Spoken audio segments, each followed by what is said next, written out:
Ever seen. I used to be an adventurer like you. Then I took an arrow in the knee. The definition of insanity.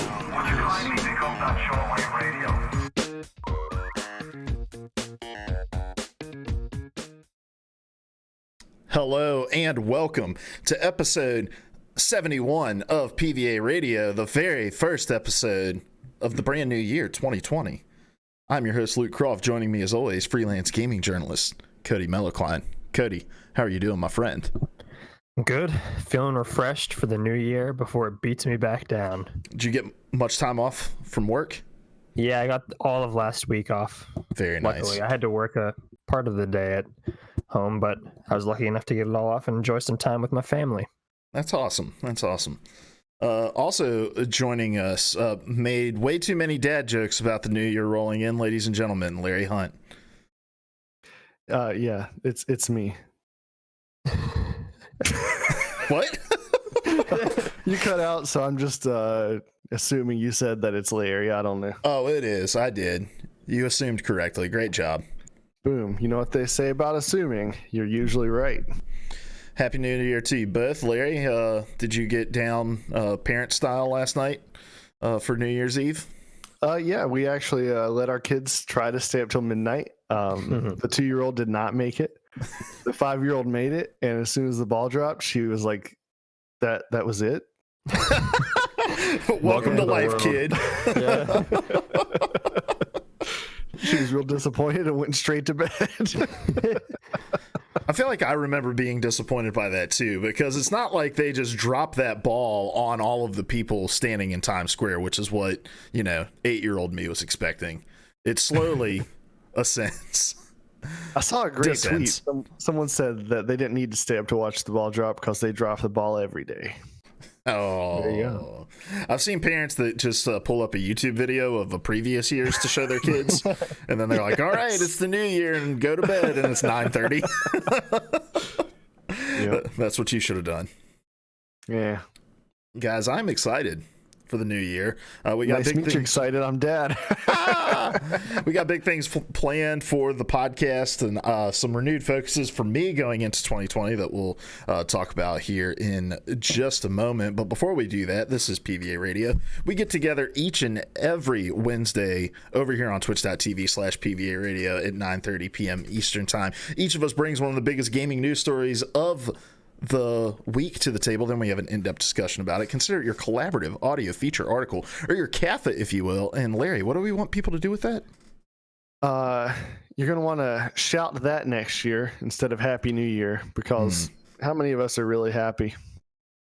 That's true. That's true. CAF. Also use the emote in the chat if you're a subscriber here. If you can't catch the shenanigans live, you can watch us the very next day over on youtube.com/PvA Radio, or listen to us on podcast services everywhere, including Spotify, iTunes, where else? Google Podcasts. Also, if you take a second getting away from Conan O'Brien revolutionizing the medium, come take a listen to us over on Luminary as well. All right, let's get into a little housekeeping here at the top, guys. I've mentioned some renewed focuses for the year of 2020, the year of our Lord, 2020.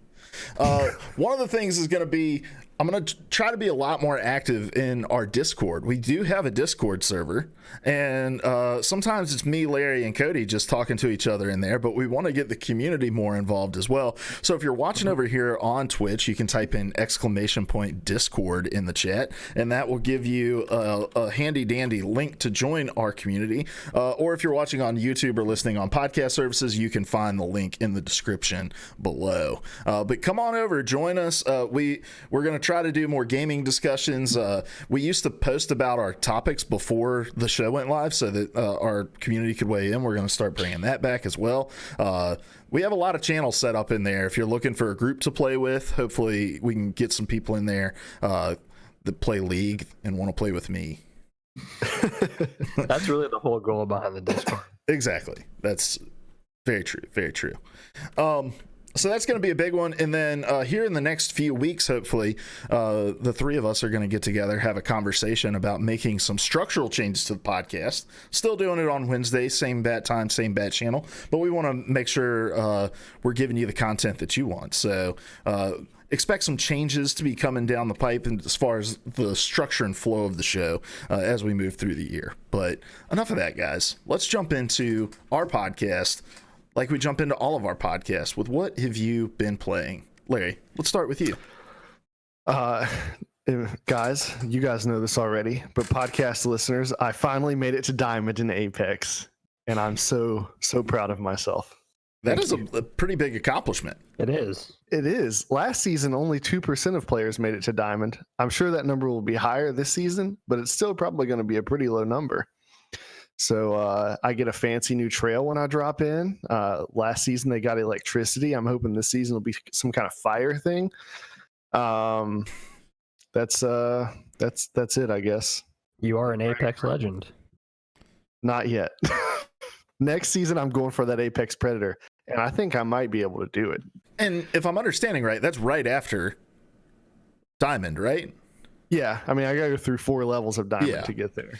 And next season, it'll bump you down a rank and a half. So I'll have to claw my way back up to Diamond and then claw my way to Apex Predator. But I started in Gold this season, so I'm optimistic. I think I can do it. Larry, you'll always be an Apex Predator in my heart.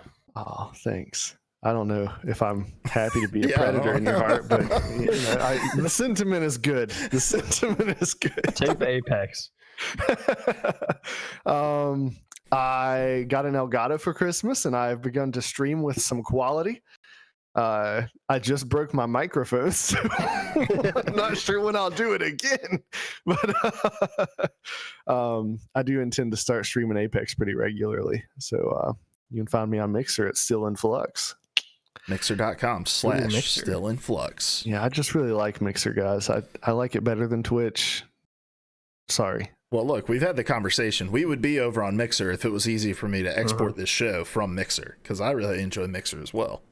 Yeah.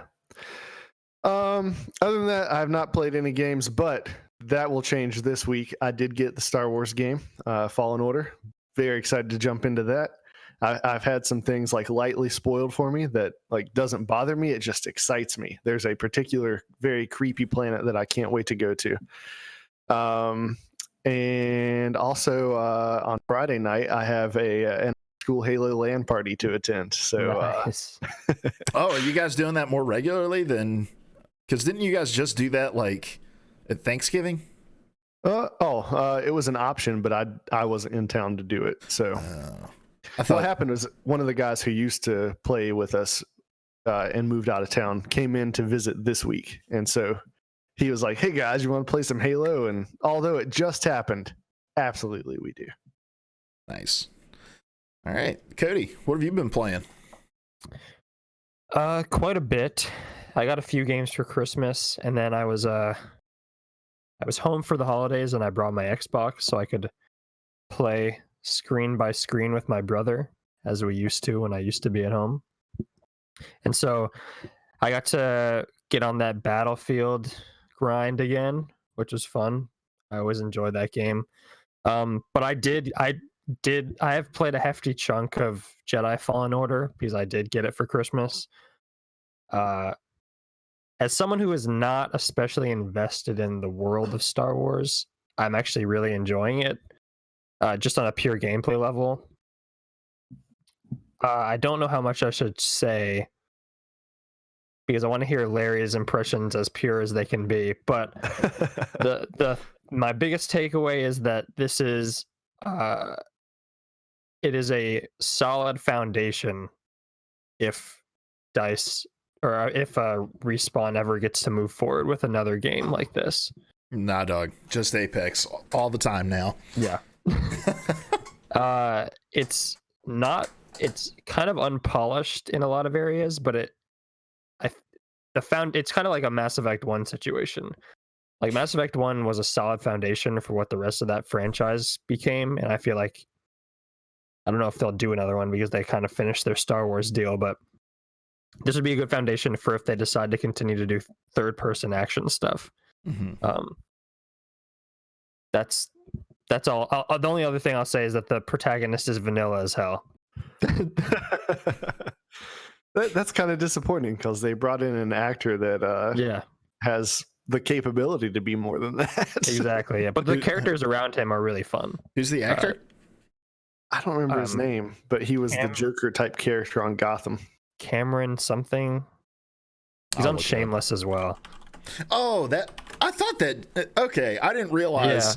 No, I know exactly who you're talking about now. Yeah, orange hair, slicked back. The lightsaber combat is fun. It's a lot.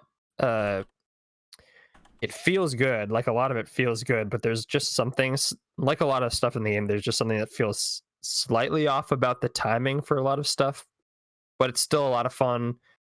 The wall running is unsurprisingly great, considering it's respawn. And the force powers are fun as hell to use once you unlock them all. And the only thing I'll tell you, Larry, is that you're given an option early in the game to go to a planet, like a kind of a side mission planet, and I would do that as soon as you can. Mm-hmm. I in this game in particular, I will chase like my ADHD self after every little squirrel that scurries past me. I will every side mission that comes up, I will be chasing it down. Yeah, the Metroidvania aspect of it is really cool. They let you kind of go back to revisit planets once you unlock powers, and you can unlock new pathways. It really encourages you to explore, which is great. But yeah, I'm having a great time with that. I got because it was on Game Pass, I got Untitled Goose Game. Nice. Which I played with my girlfriend over the break, and we had a great time just like running around being a dick to people as a goose. I can see why that game got so much attention this year, because it really, in a world that's burning around you, it feels great to just honk at some random person, make them drop something, and scurry away like a troll. Geese really be like that. They do be like that. My friend Justin in high school had a big chunk bitten out of his calf by a goose. He has a scar to this day. Wow, man, the inspiration for that game. I know. And then the only other thing I've been playing is I got Fire Emblem Three Houses, this is the first Fire Emblem I've ever played. I got it on Switch. And I'm really, really enjoying it, actually. I'm usually not a person who connects with turn-based combat. I've talked about this before on this show. But it's like just simple. It's simple enough for me to grasp it, and it's just complex enough for it to challenge me. But it's all character-driven, which is why I connect to it, because I like really connect. I'm connecting to the characters in the house that I've chosen. It has a lot of Harry Potter in it. You're a professor at this like monastery / academy for kind of upcoming mercenaries, and you basically, like, a large chunk of the game is in between battles. You go back to the academy and you like bond with your students, and they're off in your off time. You actually instruct them to raise their skills, and so you can become really invested in the relationships between yourself and these characters.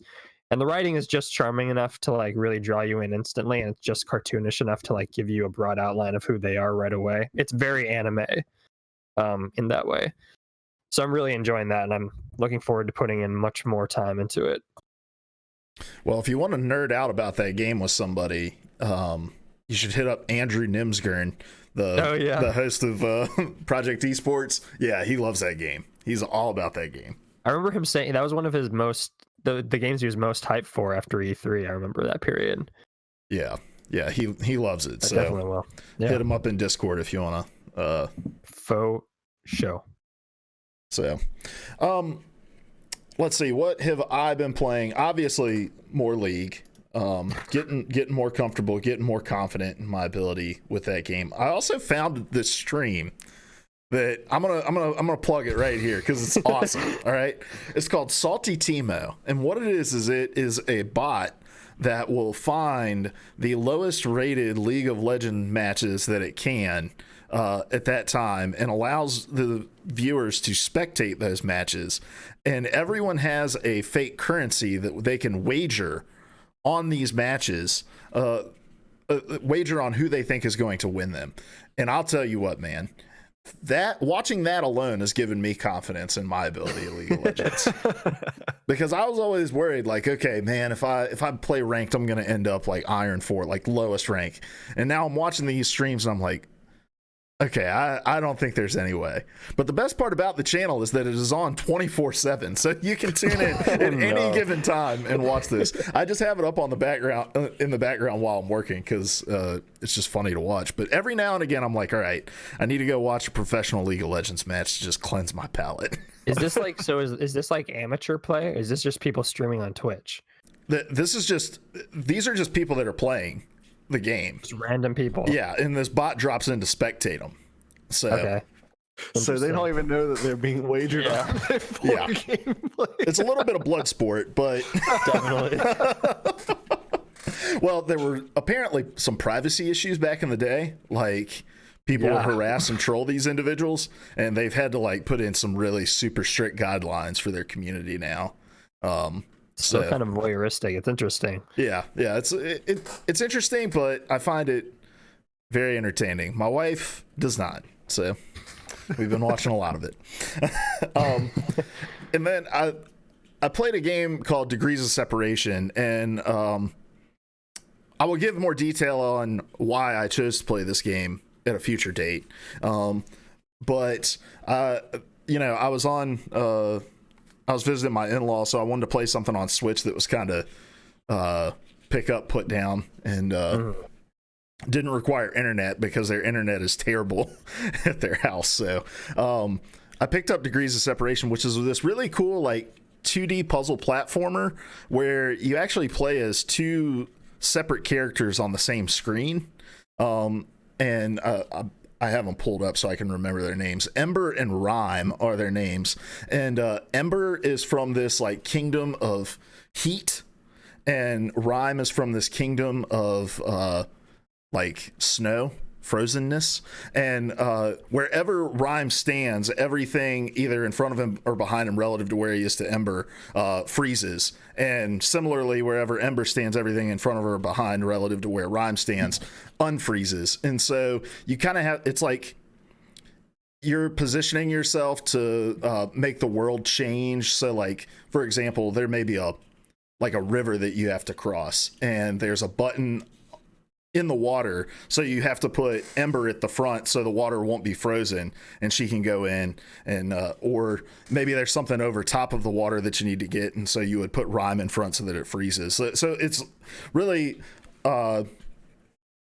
it's a lot about how you interact with the environments, and I had a good little time with it. The music in it was really, really great, but I got probably about 75% of the way through it. I still need to complete it, but how long is it overall, would you say? It's like an 8-hour game, I think, when I looked it up. Okay. So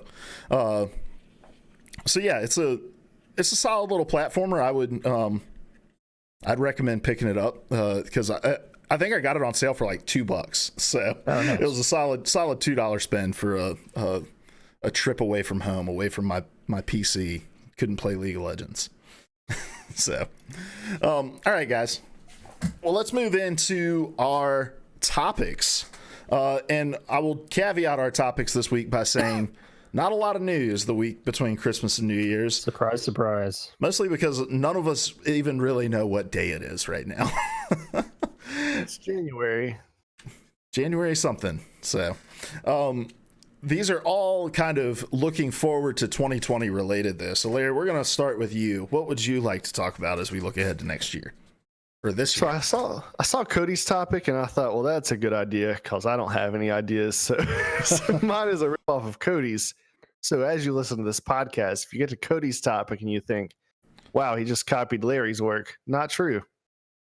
I copied his. Wow. A man of honor right here. Well, I am in Diamond on Apex, so that's got to mean something. That's true. He is better than all of us. Anyway, so my topic is I would just like to look into our crystal balls for a moment. We had a show 2 weeks ago where we reviewed the year and what the top stories of the year were. So So we're all like relatively fresh on the currents that have been flowing through the industry. So I just want to, pause and consider, where do you think this year is going to take us in the industry? And the first question I want us to deal with will be, what do you think will be the biggest change in the gaming industry this year? Like, what do you expect to be vastly different when the ball drops next year and I drop the ball on the topic next year? The systems that we're playing on. Mm-hmm. All right, Generation. okay, yeah, that's a big deal. But no, I mean, I think that as we look ahead, there's something about this coming up generation that makes me feel like it's going to be a bit more iterative than we've had in the past. And I would argue even though that the PS3, PS4 transition was a little more iterative. Whereas PS2 to PS3 felt like a huge leap, And I think we felt that in the transition to PlayStation 4 and Xbox One, and the fact that like there really wasn't anything super compelling to play on either system for the first year and a half of them being out. And so I feel like while people are excited for the new generation of consoles, there's going to be a lot less incentive to make that leap, because I'm not sure what's going to feel fundamentally different about the experience on those things. And so that may not, that's kind of the opposite of what you asked, I guess, because you asked what the biggest change would be. But to me, that's a change in the way that we kind of perceive these transitions to the next console generation. No, I think that definitely answers the question, because you're right. Even now, I don't feel as big of a buzz for that next gen as I did the last time we made the transition. Looking at the games that are coming out, how haven't slowed down in the production of games, I don't feel like, typically we get to this last year and I'm like, I don't know if I'm going to buy anything because I'll be jumping into a new system in the holiday season. And you know what? I'm not sure. So I think you're right. That is a big change. Well, when did you start feeling the hype for Xbox One, PS4? Like at what stage? I think I've never even needed to know the specs. I just needed to know the next system was coming. And it always felt like it was going to be so dramatically different. And I'm with you. The little bit that we do know looks like we're going to start these small steps. So, yeah. Yeah, I think we also still, there's so much more to learn about these things, not in terms of like specs, but in terms of the stuff we'll be playing on them. I mean, I'm sure Xbox and PlayStation, or Xbox, Microsoft at least, will be playing a lot of their hand at E3 this year. So I'm still kind of holding off. Just in terms of what we know about them so far, obviously the continuing trend will be the cloud and streaming technology. That's going to be a persistent thing into this year, and I think this year more than last year will kind of be the first official year for this technology, when a lot of this stuff launches in fall.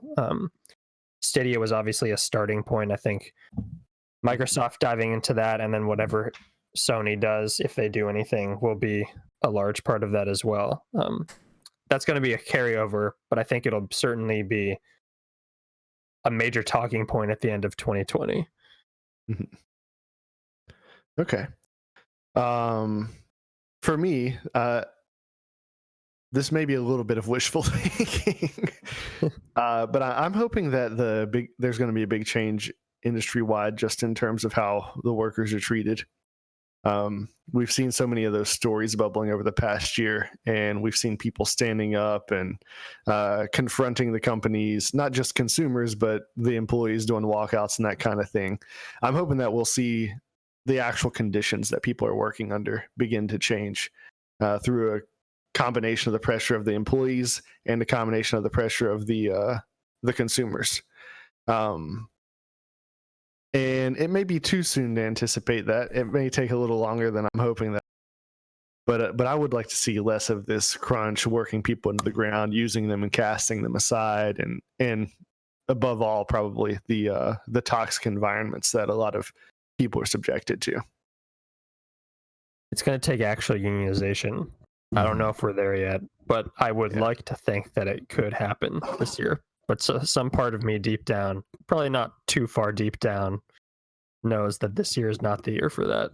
Well, the funny thing, not the funny thing, the curious thing is that we have this common wedge that's driving both sides of this argument to their opposite poles, right? Like, so with subscription-based gaming, games as services, like, these ever-evolving worlds, it has employees feeling more and more pressure to put in more effort, put in more work, churn out content faster, and they're feeling the pressure in the sense of how do we relieve this from ourselves, like, whereas companies are seeing it more as like, how much more work can we get out of these individuals? How much more can we employ freelancers and contractors and those kinds of people to do work for us as well? And so we're kind of in that perfect storm, and we have been for the last year and a half, 2 years at this point, probably,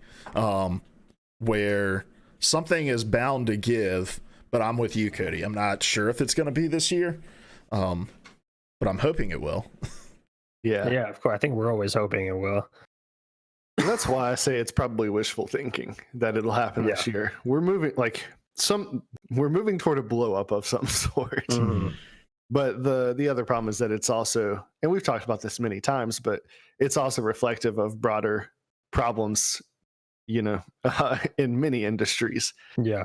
And I think the biggest exemplar of the problem is the Activision story from last year, where they brought in record profits and still laid off a ton of people. There's just this greed at the corporate level that leaves people willing to starve people at the lower worker level. Well, Activision's such a curious case study because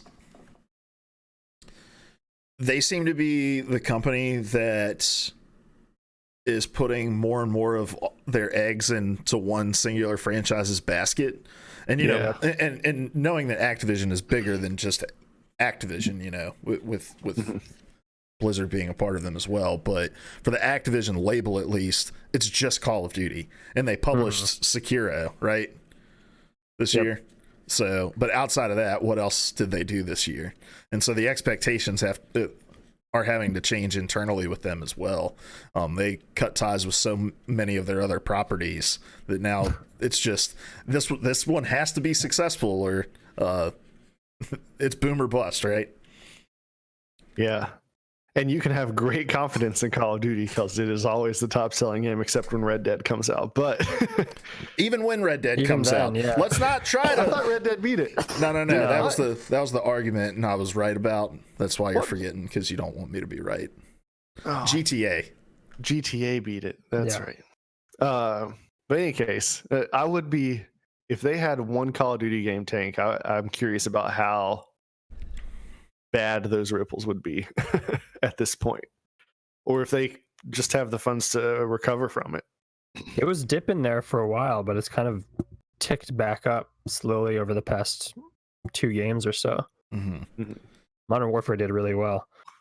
Yeah, sales wise, I wonder how that game's doing retention wise, because at least in viewing the communities, they all seem to be a little frustrated with that game. Yeah, well, it's interesting. Over break, literally every guy in my family I talk to is playing it. And these are people who are like they're casual people. They're the ones who will play like NBA 2K every year, Madden every year, and then Fortnite in between everything else.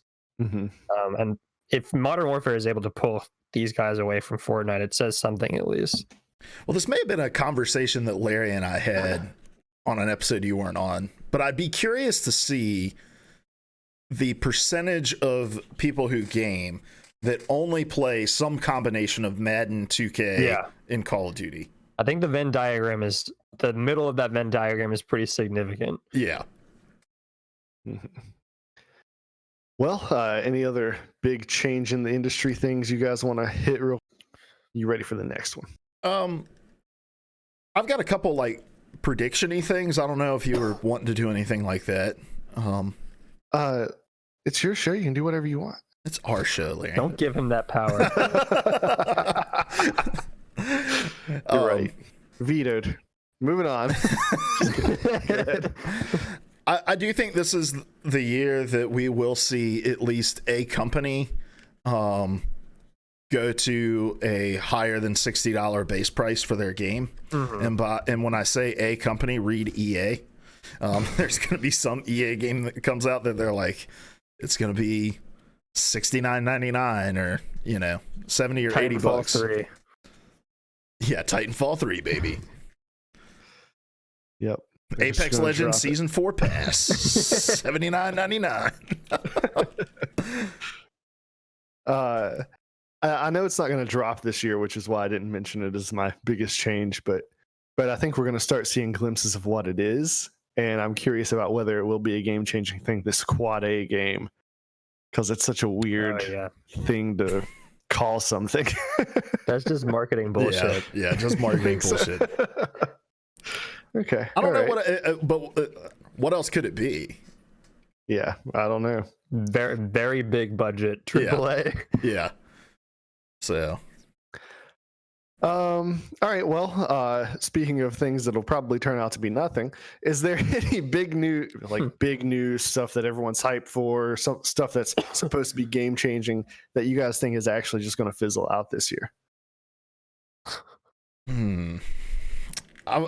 This seemed like a question you asked with an answer in mind. Yeah. So I wasn't really positive what to think here. Do you have an answer? And if so, that may help inform an answer that I have. I have an answer. And it's got a little more nuance than fizzle out. Okay. I think the clearest and most obvious example, and it has already begun to fizzle out, is Google Stadia. This was something that was hyped and we all expected to be game changing. And I think the streaming idea is still going to be game changing, but I think it's going to take a little longer for us to get there. I don't think that this is going to be the year of streaming. Even though xCloud has launched, I think we're going to get into the next console generation before that really takes off and becomes a major thing in the industry. And I think that is in part because of how poorly this Stadia launch was handled. So that's what I was thinking. Yeah, I guess, and that was kind of where my mind went to the first time. But I feel, but you said it already, that it feels like Stadia is already fizzling out. Yeah. And I think that it's only going to continue to be buried by the fact that PlayStation seems to be going through this like drip feed of information for the PlayStation 5. The conversation is going to be dominated by that stuff. And then when Xbox decides to do their big dump as well of information about it, Stadia is just going to be left by the wayside. And still, I'm sure that there is like a stated plan of other games that are going to be coming to Stadia in the next few months, but I feel like I haven't really seen much about it. And I think that that's pretty crucial as well. Yeah, I think this sort of relates to your first question, Larry, about kind of trends that we'll see. I think this year is gonna be the last major gasp for E3. Okay. Obviously because of the timing of new consoles. We talked about it this year, how all the major publishers and console makers are kind of shifting away from E3. Obviously Sony was not there this year, or last year. They instead announced their new console through Wired magazine. In a series of bizarre interviews. I think, well, it's definitely got us talking about it. So I guess it worked. Yeah, but I think just by virtue of the timing, E3 will probably be a little bit more heavy this year, but I think it's going to trail off significantly after this year. And we've talked about this before, so that's not exactly major news. Okay. Yeah, I tend to agree with that. When I think about how E3 was treated last year, really the only thing left is announcing hardware. And there are better ways to do that now, I think. Yeah. This isn't in the plan of questions, but just curious, do you guys think we'll see a new a new Elder Scrolls game this year, or do you think we'll see Skyrim on a new device? We're not gonna see anything from Elder Scrolls in a couple of years. So Fair enough. Or Star, whatever. What's Starfield? What's the name Is of that it? Oh yeah, I think that's right. I Yeah. forgot I don't about that think we'll game. see, To be honest we won't with see you. anything from that either. Yeah. Yeah. All right. Um, Well, go ahead. I also think on the esports side, I think this is going to be kind of a pivotal year Yeah. for esports. I think we've got some stuff that's trying to go bigger and better than it's ever been before. Overwatch League is the main one that comes to mind with localization. And I think that while I'm not predicting this will happen, I think there is a non-zero chance that this could be devastating to the league. From a financial standpoint, from a general interest standpoint, from a confusion standpoint of like, when are games happening? Oh shit, they're playing in China. It's going to be 3 a.m. here for the start of that match. Like, I think that it's going to be, there's more and more money, not just in Overwatch League, but in esports in general right now. And I think that we're going to end 2020 with some players that came into 2020. We're gonna come out of 2020 with some players that came into 2020 no longer being there. So that is kind of a fizzling the bubble out. starts to burst. Yeah, yeah, that's kind of a fizzling out, but just not super specific as to what I think will fizzle out. Yeah. All right. Well, my last question, as we look into our crystal balls, is we've got this new console generation coming out. We've had all these from Microsoft. The gaming landscape is more diverse than it's been in a really long time. Like it is a great time to be a gamer. There's so many different options on the table. So looking at all the change and the newness, are there any new players in the gaming industry whose careers you will be watching with great interest? Not all at once now. No. I'll jump in while you think about it. For me, it's Ninja Theory. Yeah. Because I expected Hellblade to get another entry, but Bleeding Edge is such a vastly different game, and it shows that studio is capable of a pretty diverse array of games. And Bleeding Edge doesn't look like my type of game, but it's such a unique game in terms of like all of this multiplayer melee combat happening. I definitely want to check that game out. And so seeing them have this really silly, over-the-top, cel-shaded sort of, I don't even know, this arena fighting game paired with this very serious, nuanced examination of mental illness. I'm just really excited to see what all this company has up their sleeve. Yeah, it's going to be a big year for Ninja Theory between those two. Yeah, and I think, just more generally speaking from that, just all of Microsoft's stable of first-party studios at this point. Like, and how many weird announcements we got from them at their XO19 last year. And seeing how some of those things settle out into other more kind of standard announcements from, like, I'm thinking about, like, Obsidian. And Ninja Theory was in that category until we got the Hellblade sequel at the Game Awards. So, but then conversely, like, how is Sony going to respond? Because I think we've talked on the show before about how a lot of Sony's first party library tends to be the similar kinds of games in terms of genre.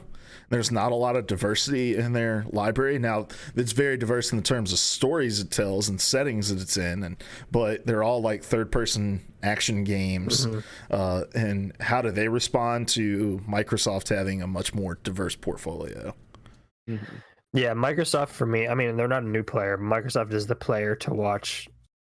Everything they do, everything they've been doing has, even if I don't think it's successful, has been fascinating to watch just from a strategic standpoint. And obviously lately they've been hitting it out of the park in terms of messaging and all that. So I'm just really looking forward to seeing what they can do. I'm also, as someone who doesn't play the game, but as someone who is constantly fascinated by how Epic continues to drive Fortnite, I think watching what Epic does this year after such a meaningful year in 2019 is sure to be interesting as well. Obviously, with the launch of Fortnite Chapter 2, we have yet to see what else they have up their sleeve. I think they have a lot of stuff in the works, and it'll be interesting to see how they continue to keep that game going and keep it as the potential phenomenon that it still is. I was going to mention them as well for all those reasons, but also the opening of their store this past year. Yeah. And how that's going to continue to send ripples through the industry. Yeah. So I was listening to the Bill Simmons podcast this week, and at the end of it, he had his 15-year-old daughter come on. And I think that he has she has a podcast on his network now or something where she talks about pop culture stuff. So they were just kind of chatting about pop culture. And he was like, so where's Fortnite now? Like in your generation's culture. And she was like, oh, Fortnite's over. Fortnite is dead. Take that for what you will, but Fortnite might be over, guys. Whatever that means for Fortnite. I think for broader teen culture, it is, just in terms of like, there was a point where every teenager was playing Fortnite.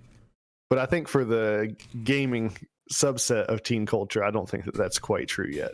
Mm-hmm. Yeah. It's interesting because my girlfriend was talking about her students. When she had seen me playing Apex, she had never heard of it because it's outside of her milieu, but she knew it was obviously a big deal from the way I was talking about it. And so she asked her students, like, do you guys still play Fortnite? And a lot of them are like, oh, these are fifth graders, granted, but they're like, we're over that. We're on to Apex. Which you can take that anecdotally as you want, but that was kind of interesting. I should ask my wife because she teaches fourth grade. Yeah. It's a good test audience. Yeah. None of my teenagers play Apex. Yeah. Because I told them I made it to Diamond, and they were like, what is Apex? Well, the ceiling... You should all be proud of me. The ceiling for Apex is only so high because it's not on like mobile devices and stuff. Yeah. Yeah, that's true. Which, who knows, maybe in 2020 we'll see Apex on mobile. I thought it was interesting that you said Microsoft, because you're right that they're not a new player, but the Microsoft going into this console generation is so different from the Microsoft going into the last one that they might as well be. Well, Xbox Game Studio feels like a completely new player at this point because there's just so much unknown, unannounced. So there's also, I mean, looking at Sony, there's also, we don't know what their plan is for the next generation in terms of game releases. Yeah. We talked about this the last show, 2019. There's a lot of unknowns there too. I literally don't know what is on the calendar other than probably long in the works sequels for games we know are bound to come out, like Horizon. So I'm interested in Sony just out of like, I just want them to clear up what's going to be coming, and I'm sure they'll have new IP in the works as well. So I'm interested by that, but I have to say I'm much more fascinated just on a moment-to-moment strategy basis of what Microsoft is doing, because they've completely reinvented themselves in terms of a narrative from the start of last generation. Yeah. Well, any other predictions you want to throw out there that fit in my neat little categories, or are you ready to move on? I think I'm good. All right. Well, let's move on. I don't know how you guys feel about New Year's resolutions. I was on stream earlier today, and I was saying the older I get, the more like I'm kind of down with New Year's resolutions. Back in the day, in my younger, cynical Luke Croft days, I was like, well, if you want to make a change, just make it whenever. But the older I get, the more a new year does feel like kind of a natural starting point to try something new. I don't know how you guys feel about that. I get it. I don't really practice it, but I get it. I'm still of the cynical young person mindset. Why not just start it now? Yeah, because there's way too much pie during Christmas. That's why. Yeah, that's what I mean. Now I'm not one of those people who's like, oh man, I really want to make this change in March, but I guess I'm gonna have to wait 9 months. But I'm okay with making some resolutions going into the new year. Like I want to learn how to moonwalk. That's one of mine. There you go. I want to start saving money better.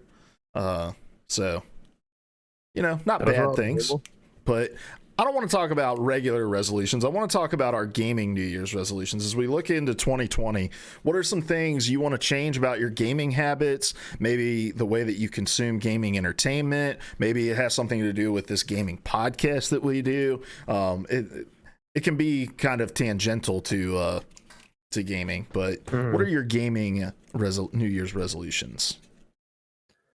Mine's First easy. thing. Oh, go ahead. No, go ahead, Larry. Mine's easy. I'm going to play something besides Apex. Starting this week. And I'm also going to get really into streaming. Like, I've been bouncing that idea for a while. And honestly, the thing holding me back was I wanted to be able to do it well. And the Kinect camera is functional, but it's not the best way to do it. And now I have what I need. Mm-hmm. For me, mine's kind of born out of looking at kind of all these year-end lists that were popping up about best games of the year. And I used to be much better at this than I was this past year, I think just because of by virtue of my budget. But I want to play more indie games this year. I feel like I didn't really I was so focused on pouring all of my time into these massive AAA games that I kind of ignored some of the indie darlings. And so I really want to recommit myself to finding some more under the radar stuff, just because I think that's where the true innovation is happening in the industry. And I obviously say that fully knowing that I'm going to be pouring like more than 100 hours into Cyberpunk 2077. Yeah. But I think I can definitely, I think it's also just in terms of a gaming diet, I think it's healthy to be able to play both massive AAA titles and indie games. Even massive quad A titles. Even massive quad A titles that you gorge yourself on once a year. It's funny, man. There's like a decision paralysis that happens, like a decision fatigue that happens just because, and it's not just because there's so many games anymore, but it's because there's so many subscription services that you can be a part of that just gives you immediate access to so many games. Yeah. Because playing more games is one of mine as well, and hopefully I'm hoping you guys have more than just the one, and if not, that's totally fine. But yeah. Before we move on from Cody's, I just like that decision fatigue idea. I was thinking about why I don't play as many games these days, and part of it's time, part of it's the stage of life that I've been in. But subscription services will actually be a help to me. Because what happened for me was I got burned on so many game releases this console generation that I stopped buying new games. And then I thought I would wait and see if they worked right or if they would needed some massive patch. And if they didn't, then I would jump in. But what actually wound up happening was I would wait and see and then just forget about the game and never get around to it. Yeah. Yeah. And that's kind of where I'm in. And also, like, I'm really bad at getting through the beginning of games. That's a big thing for me. Like, I feel like more often the tutorials of games, it's like, oh, I'm 3 hours into this and I finally got to the title screen of this shit. Like big open world games, especially. There's just so many mechanics to learn. And it's like, I just want to get in and feel like I'm progressing in the game sooner than I do with a lot of games.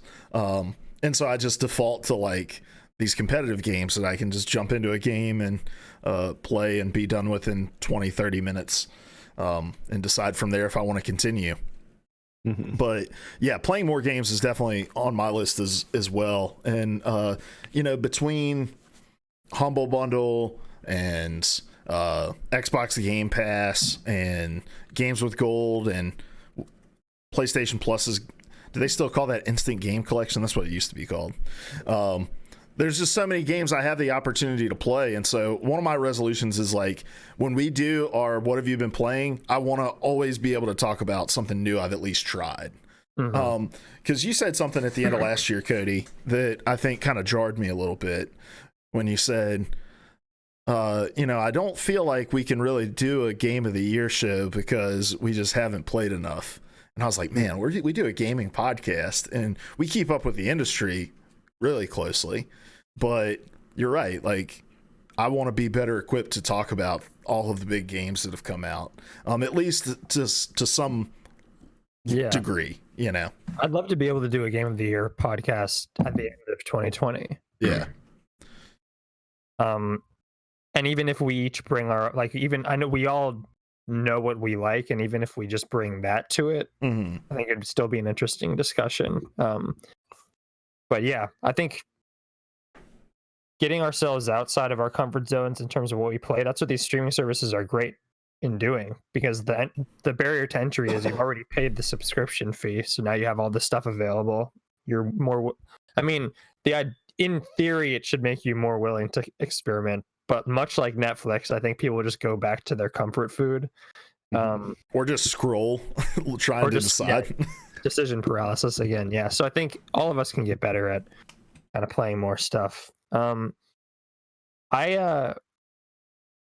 just on you said we can kind of branch off from what gaming means, I guess, but and this might or might not classify for this, but my full intention is to get back into actually writing about games, so that I can actually earn the title freelance games journalist that you've been saying at the start of every episode, even though I haven't been writing about games. And with that, I think I just really want to like become, I guess, more critical of games. I feel like I can sometimes switch my brain off when I'm playing certain games, and it's easy because I'm just playing it purely for pleasure, but I want to think about certain titles more critically, I guess. And luckily there are plenty of games coming out this year, and we'll talk about that in my topic, that I think are right for all kinds of critical dissection. So that's kind of a broader fundamental mental thing, but yeah, that's perfect. That fits. So yeah. Larry, any others for you? It's not directly gaming related, but I've been thinking a while about the need to whittle down my hobbies. Because a lot of the reason I don't have time to play games is because there are so many things I'm doing, and I don't need to be watching as many TV shows as I watch. Like that's one place where I'm really going to cut back. And I really appreciate the way Netflix and Disney Plus so far have handled their original series, like a lower number of episodes at a higher quality. The British model. Yeah, I think it's a lot better than, we got 26 episodes and we're going to release them all. 15 of them are just chock full of filler because we just had to hit that number, So that's one area I'm going to cut back. And I did this a little bit last year, but I'm going to go a little harder on it this year of cutting back on the time I'm spending on social media, because it doesn't feel like I'm spending as much time on it as I really am. Yeah. I have something that's kind of related to that as a focus of mine. Like, I want to redeem my social media time. Like, I love getting on Discord and getting on Twitter, but I want to use those tools more for like connecting with people who have similar interests to me. Like, they're these powerful things, and too often, like, I'm just trying to make the funniest tweet that I can, or like the most sarcastic comment that I can, when in reality, like, we have this thing at our fingertips that we can connect with people all over the world who are interested in the very niche things that I'm interested in. Like, hey, any other low elo League of Legends players want to play with a really shitty jungler? Like, the more like Discords I've joined, and I see that there are people who have developed lifelong friendships who have never met in real life, and it's like, man, I need to tap into that somehow. And within that is like pouring more into our community with PvA Radio, like getting in Discord more, creating more discussions, and getting people more engaged, finding a community of people to play video games with outside of the 2 or 3 people that I'll hop on and play with from time to time. And also just playing more with you guys. Yeah, I feel like part of it has to do with the fact that I think you guys play the same games every night, and I'm playing like something different every night, usually something single player. But I want to get back into actually playing with people, and I feel like it's been a long time since I've done that. Mostly just because I was like catching up on everything that came out at the end of the year. But whether it's playing Apex or kind of hopping on something else, I'd love to start playing with you guys and playing with our community a lot more. I think we can definitely build something, and we have been trying to build something that can really bring us together. That's the beauty. I mean, Jeff Keighley says it every year at the Game Awards. Like, games are something that can bring people together. Of course, they can also sunder friendships and completely divide people, as we've seen, but they are this great unifying force in a lot of ways. I'd love to actually start to use games a bit more that way in 2020. Yeah. You guys have any others? No. Because I've got just a couple smaller ones. I want to attend my first esports event. Hey, that's a big one that I want to do, and there may be some things happening in my life that will make that a hell of a lot easier. So, but even if they don't, I'm going to attend some esports events, and then I want to start producing some esports content somehow. Figure out a way to talk about League and Overwatch League and those kinds of things that I've been into. So, no concrete plans on how to do that yet, but I want to think about ways to do that. All right. Well, let's move on. Cody, what is your first topic of 2020? We're going to be talking about the games of 2020. We talked about the larger industry trends and kind of what our personal goals are for this year, but obviously the reason we do this podcast is because of the games. And 2020 is an interesting year. Obviously, the year before it's the year of a new console generation. But we talked about this a little bit at the tail end of 2019. So much was delayed from 2019 to 2020 that 2020 actually is shaping up to be a massive year for a lot of games and developers. So I want to talk about. Just appreciate for one moment that Death Stranding was not one of those games. I know, that's the most mind-blowing thing of 2020 to 2019. Game of the generation.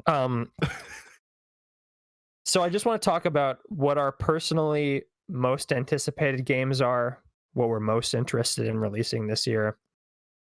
And I obviously posted a list for you guys in terms of what's coming out in 2020. I'm not going to run through it because I think a lot of people know what is going up, and we're mostly just going to be talking about this from a personal standpoint. What are you guys anticipating coming out in 2020? What are you actually excited to play and get your hands on?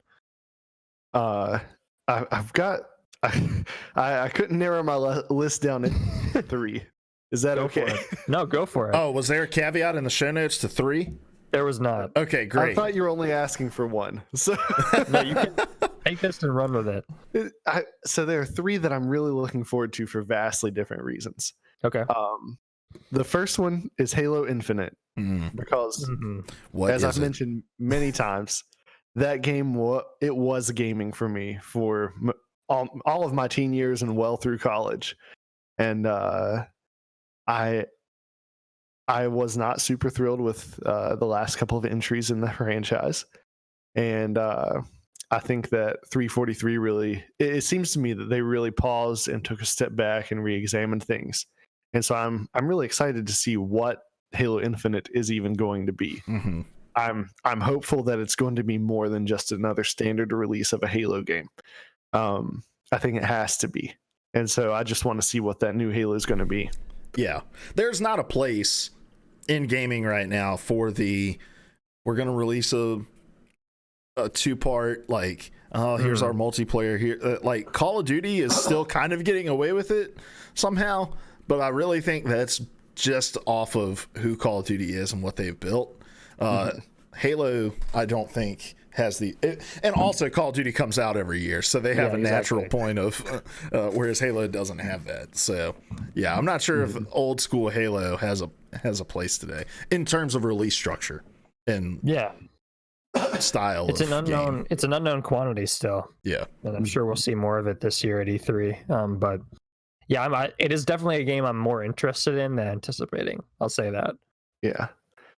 In terms of a game that I'm pretty sure about what I'm getting, Dying Light 2 is the thing I'm most excited for.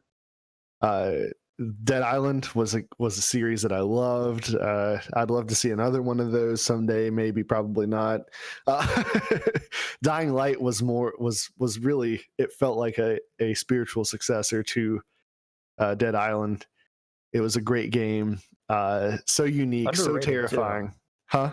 underrated, I feel like. Yeah. That game freaks me out in a way that I love horror games, and I can handle being scared a lot. I think it's hilarious. I have a great time being scared in games, but Dying Light was a game when in the missions where you had to go out in the streets at night. It was just too much for me sometimes, and I had to turn it off. Yeah. Also had a really great multiplayer component. I never actually tried it. It had a lot of like that asynchronous Left 4 Dead aspect to it, where like teams played as the infected, teams played as the humans. Okay, neat. It was a great game. And then my final thing that I'm looking forward to is it's because I don't really have any games that I just relax playing anymore. And a lot of mobile games like to market themselves as such, but really they get stressful and they're a bunch of stuff you have to keep up with. Animal Crossing, man. I can't wait to just relax in an Animal Crossing game this year. Nice. Not on my list. No, not on my list either, so I'm glad you put that on there. Fair enough. Yeah. I'll let you go, Luke, because I think we're going to have a lot of overlap in terms of what we're anticipating. Yeah, I've got a few. I've got probably like 7 listed here, 6 or 7. Go for it. But hey, my New Year's resolution is to play more games, so it fits. First is Ori and the Will of the Wisps. I loved Ori and the Blind Forest. So anything more from that franchise, I'm all about. So bring it on. Probably going to go back and replay Ori and the Blind Forest at some point to get ready. Which is on Game Pass. Which is on Game Pass, but it's also on Switch. And true. I wouldn't recommend playing it first on Switch. No. But if you're gonna replay it, why the hell not? You know. Second is Bleeding Edge. As a guy who loves competitive games, Overwatch style games, the idea of a like full on melee Overwatch-esque game is very compelling to me. Again, with Ninja Theory kind of doing something totally different than what they did with Hellblade. I'm very fascinated by what that game is. Yeah, man. When we heard they were working on something else, never in a million years would I have contemplated that it might be something like Bleeding Edge. Ninja Theory are a really intriguing studio if you look at the games they've put out. Like they did the DMC reboot or whatever it was, and then they've done like Odyssey Journey to the West or whatever it was, which like had Andy Serkis in it and was like really narratively driven on the PS2. That game is awesome. So they really have a diverse catalog of games. They're all third person, obviously, third person action stuff, but yeah, man, they could be killing it this year. They could be the Respawn of this year. Mm-hmm. The third is Cyberpunk. I mean, yes. How can you not be excited for Cyberpunk? It's going to be awesome. We can talk about this maybe in the post show, but The Witcher 3, the Witcher Netflix series has me wanting so bad to go back and play through the DLC for The Witcher. I want to talk to you about this. The engagement numbers have spiked as a result. Yes. It's higher than when it launched. I didn't realize that on Steam. Yeah. So, but just one quick word on Cyberpunk. Yeah, go ahead. This is the game I will be spending the most time with. This game could literally have just been Keanu in your ear, like Keanu ASMR, and I would have played it for 100 hours. But I disagree with this statement. There's obviously a lot more game to it than that. This is, I'll crisscross here, but that's easily my most anticipated game of the year, which is mind-blowing considering what else is coming out this year. Yeah. Well, the next one on my list is my most anticipated, and that is The Last of Us Part 2. Without a doubt. That's the only other competition for it. Yeah, one of my favorite games of all time. My wife is excited about it. She was very pissed that it got delayed because she was always asking me, like, is there a release date for The Last of Us yet? And then we finally got one, and then like a month later it was delayed and she was like, what the fuck? So that'll be a cool experience because she'll sit down and watch me play through the whole thing, which is not something she normally does. I have Halo Infinite on my list as well. I'm kind of, Call of Duty in a lot of ways, like the World at War, Modern Warfare, was a big part of my kind of gaming part of growing up in gaming. But Halo, for me, like when I think about the memories that I have gaming, Halo is the thing. And I just really want that franchise to recapture that, where it's just like a bunch of us getting on, wanting to play. So I'm really, really curious as to what that is. And then Ghost of Tsushima is on my list as well, just because I've been intrigued by every piece of content that's come out about that game so far, and I'm excited to see what it actually is when we get it. Yeah, I mean, my list is remarkable. I mean, it's very similar. Obviously, Cyberpunk is on there. Everything CD Projekt Red has done, I mean, almost everything CD Projekt Red has done as of late is impressive to me. Everything they did with The Witcher, slowly kind of the slow and steady ascension of those 3 games is ridiculous when you look at like the leap from 1 to 2 and then from 2 to 3 is mind-blowing. And they seem to be like pushing everything they can do, basically going all in on this game, which I think there's a lot about this game we still don't know, which is mind-blowing considering how many times we've seen it. But yeah, I'm super intrigued by it, and I'm sure we'll be talking about it a lot when it comes out in April. The Last of Us 2, I have zero doubts that game is going to be fantastic, just based on Naughty Dog's track record. I'll be interested to see like how dark they choose to push it, because that has been the ongoing conversation swirling around it. Ghost of Tsushima is a game I didn't realize I was hyped for until I went back and rewatched the original trailer they put out I think it was a couple years ago, and then went back and actually started replaying Sekiro. Feudal Japan is a setting that I absolutely love. The fantasy of playing as like a lone samurai wandering the countryside is just something that kind of like the Gunslinger. It's very similar, and obviously there have been that fiction and that kind of mythology is melded through pop culture over the decades. But it's a world and a history that I'm super interested in. I have Ori on here. I have there was one other that I wanted to make mention of. 12 Minutes, which is on Polygon's list. Yeah. But 12 Minutes is a concept, like it's that Groundhog Day style concept of kind of like you reliving the same 12 minutes over and over again and kind of trying to change the course of events. Time loops are something that have obviously become super popular in games, I think for obvious reasons, but that's a game that's been shown a lot, and I would be remiss if I didn't include it, because I did say I want to play more indie games. And I think outside of that, and I'm sure you guys have these too, there are a lot of games this year that I'm more intrigued by than I am like highly anticipating. Games I just want to see how they shake out, and I probably will play. And so I don't know if you guys have any of those, but I certainly have quite a few. One of them is the next entry in the what is it called? The Dark Pictures anthology, which is coming out. It's supposed to be coming out in 2019. I didn't think about putting that on my list. That's on my list. Yeah, I figured you'd probably include it, but I'm super intrigued by the wildly divergent like stylistic choices they're making in terms of subgenres. I'm far more interested in this subgenre than I was for Man of Medan. And I think that's going to be the weird thing for their anthology. Like people are going to naturally drift to one or the other in terms of episodes based on their interest in the subgenre of horror it is.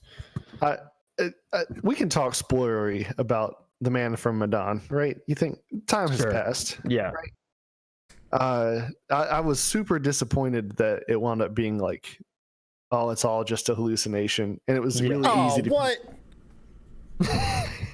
That's such bullshit. Oh, you didn't realize this? No. I'm not saying it's bullshit that you spoiled it. I'm saying I hate that shit. Yeah. Yeah. I stopped watching House after. Gold. What's that? You're looking in the game like you set out to find Manchurian gold, and it turns out that was a code name for a chemical warfare agent that the government was developing that went down on the ship. Oh my gosh. And so the way that you deal with the ghosts is you just don't give in to fear because none of it's real. And with Until Dawn, there was like a kind of, we're going that way. Psych, no, we're not. There is something out here to be terrified of.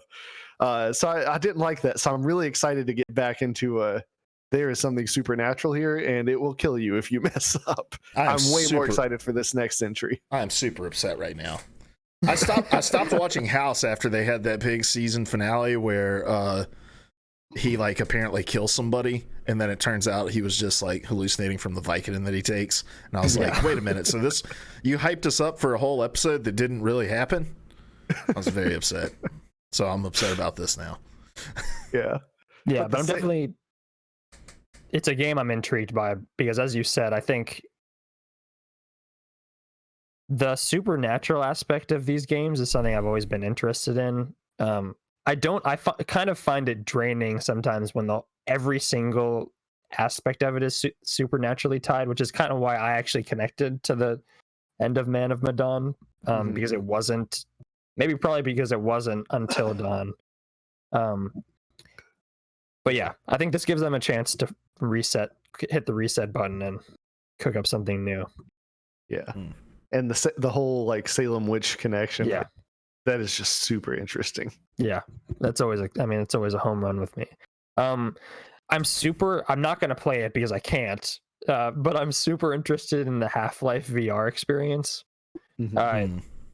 Just because I think the conversation around that is going to be absolutely hilarious. I think the only other game I have in terms of stuff that I'm just really curious about. Oh no, I have two more. I'm super curious in the Avengers game. Oh yeah. I think that could be a glorious disaster. But I also think it's going to hit home with a lot of people just purely based on IP alone. And we still don't. I feel like I don't really know how it plays. Even though I know literally on a moment-to-moment basis how it plays, but I want to know more about the overarching structure of it, and the multiplayer aspect. And that's a game I'd love to play with you guys if you're able to pick it up. For me, that was actually my answer to your next question. Oh yeah, yeah. Which is a game that you're not excited for. That's fine too. I mean, and go for it. The reason why for me is it's so similar to Marvel Ultimate Alliance. Like, it's very different in a lot of ways. Budget. But the type of game that it is, like I said this when these games were announced, I don't understand the thought process behind releasing both of these games so close together. It is the Quad A version of Marvel. But no, I'm right there with I'm with both of you in the sense that, Larry, from a personal standpoint, I have no interest in playing it. But I'm also very interested in how people respond to this game because it's funny, like Marvel was there ever a Marvel movie that came out recently, at least, where people were like split on it, like in as vocal a way as they are with like Star Wars? Not with Star Wars, but there are definitely been some that they've been more tepid on. I think Captain Marvel was one of those. Okay, yeah, Captain Marvel, but that was like for some bullshit reasons too. Well, no, I mean not in terms of the blatant misogyny, but just in terms of the movie itself. I think a lot of people were tepid on. But I feel like overall, Marvel has a ton of goodwill with their fan base. And there's a formula and it works. Right. And I'm just not sure how well that's going to translate over to a game. But then I'm like, well, all this goodwill, they can probably just do whatever, and people are just going to be excited that they're playing as fucking Iron Man, you know? Yeah. I mean, it's going to get a lot of people, a lot of eyes on it, regardless, I think. Now, it may come out and turn out to be awesome, and I might wind up jumping with you. But I'm worried that it's just going to be like a nicer looking Ultimate Alliance. With less very characters. Possible. Very possible. The last game that I'm like this is a game I'm extremely interested in is Watch Dogs 3. Mostly because was that even on the list? It was on it's on a Polygon has an extended list. How was this not on? I don't know how it wasn't. Because this game looks fucking rad. It's because Watch Dogs is not confirmed for 2020 yet, apparently. Yes. Well, I Okay. think it got delayed. It got delayed to 2020. It had a firm 2020 release date, and then was kind of we don't really know. Yeah. So it could come out of the tail end. I'm gonna be hopeful that it does, even though I know it probably won't. But this is a game that, on a purely systemic level, I'm really interested in, because I think the ramifications for what it's trying to do could be extremely widespread. More so than, like, I remember when the Shadow of Mordor games came out. I'm like, oh, the Nemesis system is going to be everywhere, and then it didn't turn out to be that. Yeah. But I think this system has a much, just in terms of a technological leap, and like a systemic leap, I think it could have real ramifications, being able to play as and being able to give it personalities to all these AI characters. And I also just like the Watchdog games in general. So I'm super curious about that one. Yeah, I love the Watch Dogs games because, oddly enough, of all the games I haven't played this generation, I've played both Watch Dogs games to completion. And I really enjoyed Watch Dogs 2. And I mean, I didn't like all of the things that everybody didn't like about the first Watch Dogs, but so I'm excited about that game too. Not just from that new system standpoint, but just I love the way that it kind of extrapolates on where we're probably heading as far as data and targeting and all that kind of stuff, predictive analytics. Yeah. It should be a good time. Are there any games that you guys just have, as you said, Larry, with Marvel Avengers, are there any games that you guys just have no interest in whatsoever? And it might just be because you're not impressed by what you see, or it's just kind of totally outside your wheelhouse. I can think of at least one on the list of games that are coming out that I'm just not interested in at all. Oh, I have one that's a no-brainer for me, and that is the Final Fantasy VII Remake. Everybody and their mother is going to be talking about that game, and I'm just going to be playing Team Fight Tactics, all right? I'm on the same. Betting on low-tier league matches with imaginary currency. Yeah, that's right. It's too bad too, because we're going to be hearing about that game for years, because they're releasing it episodically. Oh my god! Did you say yours is the same game, Cody? Yeah, I've really had zero interest in Final Fantasy period as a franchise. Yeah, same here. And this wasn't on their lists, but I will continue to be equally disinterested in Call of Duty. And I get that. I mean, obviously, a lot of people play it every year, but for me, it's just that genre is so swamped. And I think there are other people doing that kind of thing better. So we'll still not pick Call of Duty. Is there anything coming out this year that you guys look at and think that has the potential of being like sneakily a big thing? I wanted to ask about this because there's one on my list right here, and I'll answer so that you guys can have a second to think about it. This Roller Champions game. I'm not kidding, guys. This is the like roller derby game from Ubisoft that they revealed at E3. I don't even remember this. Oh man, the one is it the one we were talking about? Like, could this be the next esport or whatever? Yes, like where it looks like it is. It looks like it is solely designed to be like a competitive stream this kind of game. But you know, I think about back when like Rocket League went into its beta, you know, and nobody was thinking Rocket League's going to be a big deal. And now Rocket League's like huge, still brings in a ton of money. I mean, Epic went out and paid an assload of money for it. So, yeah, Roller Champions is my game to watch in 2020. I'm scrolling through the list. And I think I'm going to say that I think Bleeding Edge is going to make a bigger splash than anticipated. Yeah, I could see that. Looks kind of goofy. It looks, you know, the cell shading is an option that you don't typically see in some of the most popular games, excluding Borderlands. But I think that formula of this massive, interesting characters in a competitive game, just Overwatch showed us how well that can work. Mm-hmm. Definitely. I think they're my vote would be with Bleeding Edge, just based on the PR budget that they can swing with that. But I am curious what you guys think will be by the end of 2020, what game will have been talked about the most, whether for positive reasons or negative reasons. I think The Last of Us is going to have the most conversation around it. I think Cyberpunk's going to have some weird moments in the conversation. Well, we've already had some weird moments with the conversation around Cyberpunk. And I think that I don't think necessarily the reception on it is going to be mixed. I think mostly people are going to be loving Cyberpunk, but I think that there are going to be things about that game that people write about as not necessarily being comfortable with.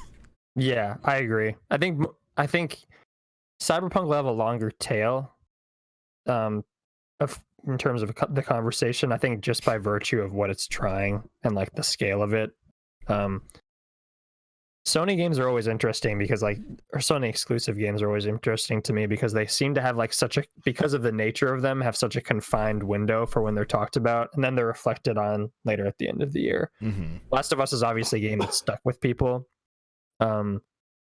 since it launched, but I think Cyberpunk will definitely have a lot more think pieces written about it, and I think those will be interesting on a variety of levels.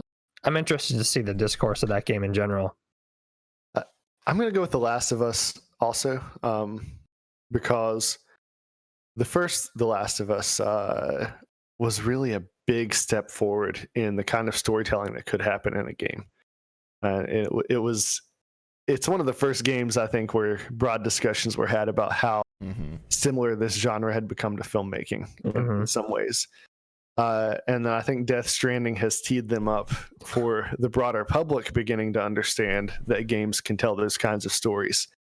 And I think that Death Stranding has actually left Sony in a really good place for The Last of Us Part 2 to make a splash even outside of gaming in the terms of what a game can do artistically.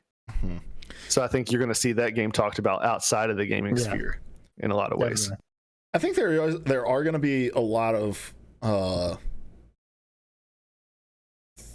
you mentioned you think there's going to be more think pieces written about Cyberpunk, but I feel like there's a conversation around violence that's been happening with The Last of Us in the lead up that may come to fruition when the game actually releases, because I do think that the game is going to be brutal, and I think that it's going to be designed to highlight its brutality in a lot of ways, and I think that that's going to lead to a lot of discussions.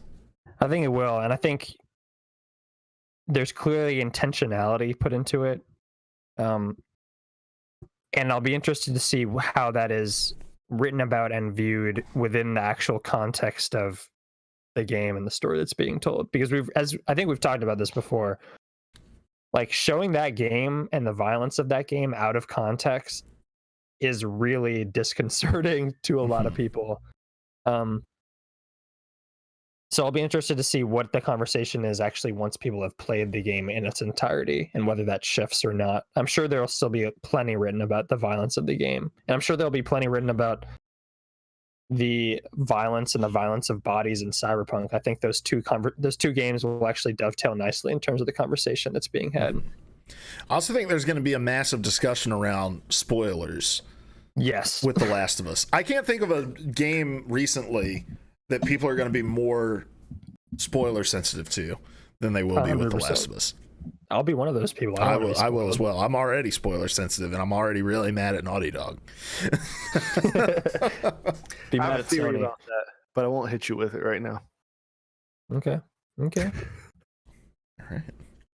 But yeah, I'm super excited about 2020 in terms of the games that are coming out. I think 2020 is going to be an interesting year overall in games.